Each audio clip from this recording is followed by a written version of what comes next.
Waalaikumsalam warahmatullahi wabarakatuh. Dua kelas tolong pimpin doa kita. Berdoa mulai. Selesai. Kelas sebelum itu ibu akan mengabsen kalian terlebih dahulu. Apakah ada yang tidak hadir? Berarti hari ini kita nihil. Selanjutnya yaitu pada pembelajaran biologi sebelumnya kan kita juga ada belajar tentang makhluk hidup pada pembelajaran biologi. Nah, pada saat ini kan kita belajar pada semester pertama yaitu pada materi yang pertama itu tentang sel. Apakah dari Ananda semua yang tahu apa itu sel? Nah, Melia silakan. Sel adalah unit terkecil makhluk hidup. Nah, maka kita harus belajar tentang sel yaitu tujuannya agar nanti jika kalian ditanya apa sih tujuan kalian belajar tentang sel itu, nah di sini biar kalian nanti bisa menjelaskan tentang komponen kimiawi penyusun sel, menjelaskan struktur dan fungsi bagian-bagian sel, menjelaskan kegiatan sel dan lain sebagainya. Di sini seperti yang sudah dijelaskan oleh teman kita, ada yang namanya uniseluler dan juga multiseluler.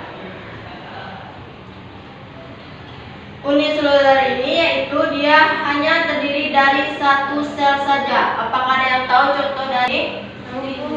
Nah, coba Maya.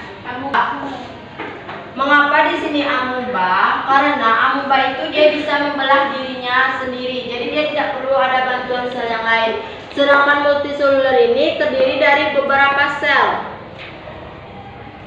Nah, itulah dia bisa menjadi seperti kita makhluk hidup. Seperti hewan, tumbuhan, dan lainnya.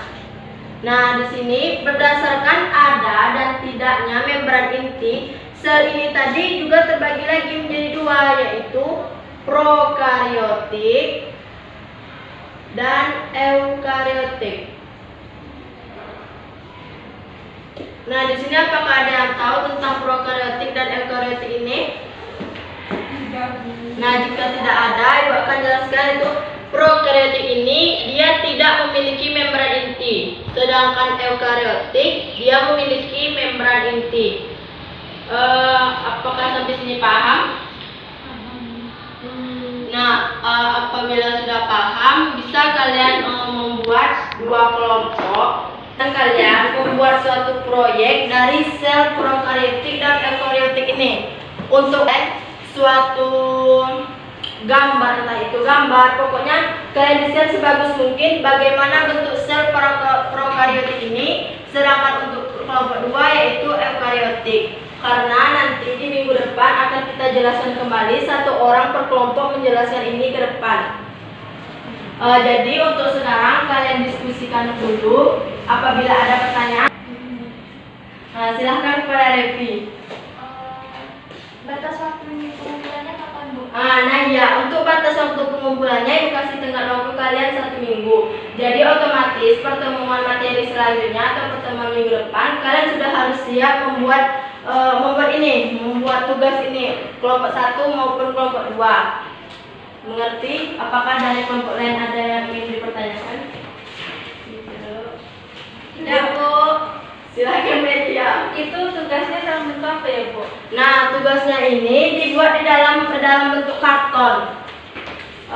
Dalam bentuk karton kalian gambar sebagus mungkin ataupun kalian bentuk juga atau potong-potong dari karton itu sehingga membentuk gimana sih sel prokariotik itu gitu. Digambar juga boleh, diwarnai, pokoknya sebagus mungkin itu kayak kekreatifan dari kelompok masing-masing. Nah, jadi nanti apa yang ada yang ingin ditanyakan lagi, silahkan tanyakan ke Ibu.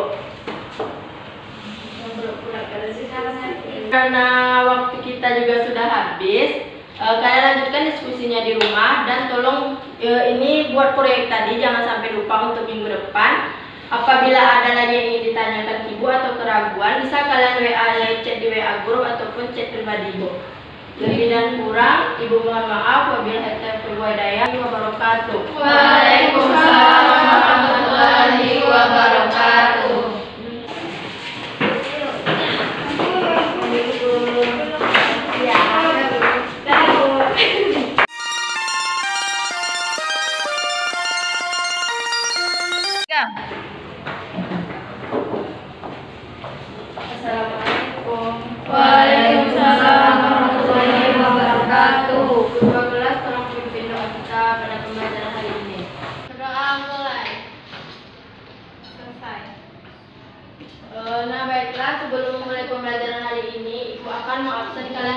dahulu.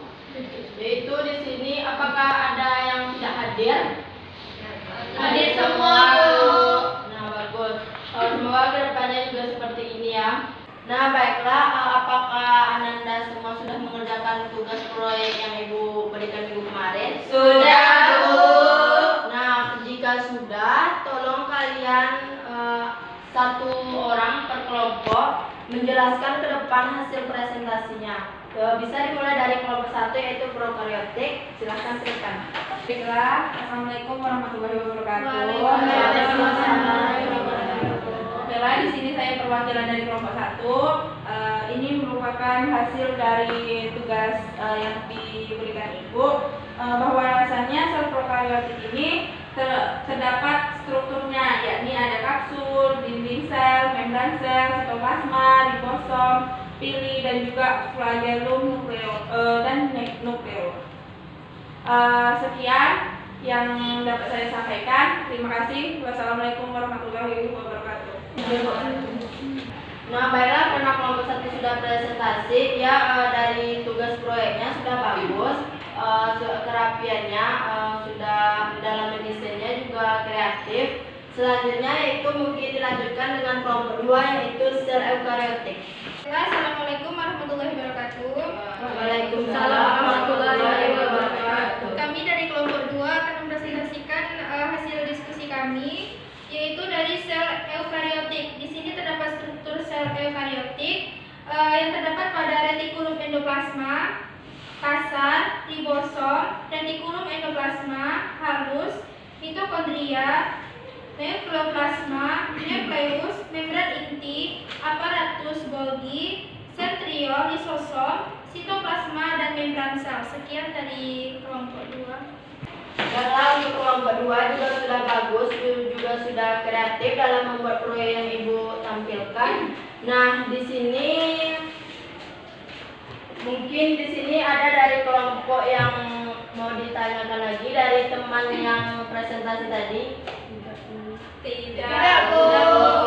Jadi, tolong Ananda semua sekarang buat kesimpulan dari pembelajaran dan presentasi teman kalian di depan pada hari ini.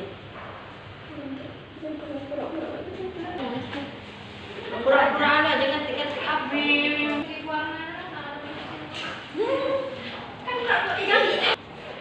Udah.